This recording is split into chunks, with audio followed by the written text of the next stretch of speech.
Aabot naman sa mahigit 78,000 pamilya ang apektado na ng severe tropical storm Verbena sa buong bansa.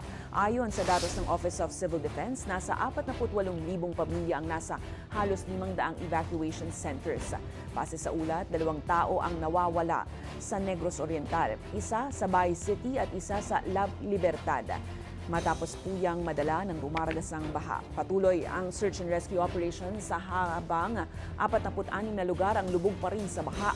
Nananatili namang high risk sa landslide ang ilang matataas na lugar. Direktiba po ng mga otoridad na huwag munang bumalik sa kanilang mga tirahan lalo na po sa landslide prone areas. Karamihan doon sa mga binaha ay nag-subside naman po.